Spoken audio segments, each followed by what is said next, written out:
ఒకటి fear, 2 cost, 3 lack of awareness. ఈ 3 కారణాలతోని dentist దగ్గరికి పోవడానికి భయపడడమో, ధర ఎక్కువైద్దనో, ఏం గాదులే అనే ఆలోచనో చేస్తుంటారు. వారికి మీరిచ్చే సలహా ఏంటి? అజాగ్రత్త కూడా ఒకటుందండి. అంటే చాలా మంది ఏమనుకుంటారంటే, నాకు 32 పళ్ళున్నాయి గదా! ఒక్క పన్నే గదా పోయింది. పోతే పోనీ అని అనుకుంటారనమాట.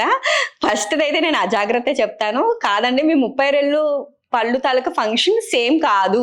మీరు ముందు పళ్ళతో నవ్వలరు, కొరుకుతారు. సో, మీ ముందు పళ్ళు ఎఫెక్ట్ అయితే మీకు కొరకడం అనే ఒక థింగ్ పోతుంది. మీ కూర పళ్ళుతో మీరు చింపుతారు. ఏదైనా చింపాలి అనుకుంటే. సో, ఆ ఎఫెక్ట్ పోతుంది. ఓన్లీ మీరు వెనక పళ్ళుతో మాత్రమే నవ్వులుతారు. సో, అజాగ్రత్త అస్సలు పడద్దు. మీకు అన్ని పళ్ళు ఇంపార్టెంటే. జస్ట్ బికాస్ మీకు 32 ఉన్నాయో, లేకపోతే 28 ఉన్నాయి కాబట్టి పర్వాలేదులే ఒక పన్ను పోతే అని అనుకుంటే నెమ్మదిగా అన్ని పళ్ళు పోతాయి. నెక్స్ట్ కాస్ట్ ఎఫెక్టివ్ అంటారా? ఇట్ డిపెండ్స్ అండి. ఒకవేళ మీరు ఎర్లీ ఐడెంటిఫికేషన్ ఉంటే మీకు చాలా తక్కువ కాస్ట్ తోటి అయిపోతుంది. జస్ట్ ఒక ఫిల్లింగ్ సరిపోతుంది. మీరు అజాగ్రత్తగా వదిలేస్తేనే అది రూట్ కెనాల్‌కి వెళ్తది. దానిపైన క్యాప్ ఒకటి ఎక్స్‌ట్రా కాస్ట్ వస్తుంది. సో, మీరు ఒకవేళ ఎర్లీ ఐడెంటిఫికేషన్ చేసుకున్నట్టయితే రోజు మీరు బ్రష్ చేసేటప్పుడు అట్లీస్ట్ అద్దంలో మీకు మీరు చూసుకున్నట్టయినా సరే మీకు ఆ కాస్ట్ తగ్గిపోతుంది. సో, అది మీరు అవాయిడ్ చేయొచ్చు. థర్డ్ భయం.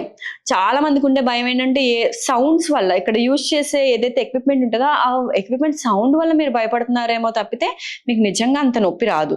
ఒకవేళ మీకు నొప్పి వచ్చేస్తుంది అని అనుకుంటే ముందుగానే డాక్టర్ మీకు ఎనస్థీషియా ఇచ్చే చేస్తారు తప్పితే ఎనస్థీషియా ఇవ్వకుండా ఎవ్వరూ చేయరు. కాబట్టి మీరు ఆ భయాన్ని పోగొట్టుకోవచ్చు. మీరు తీసుకునే అదే మందులు, అదే నాణ్యమైన మందులు, కానీ సగం ధరకే. అవును, మెడ్ ప్లస్ బ్రాండ్స్ పై 50 to 80% తగ్గింపు.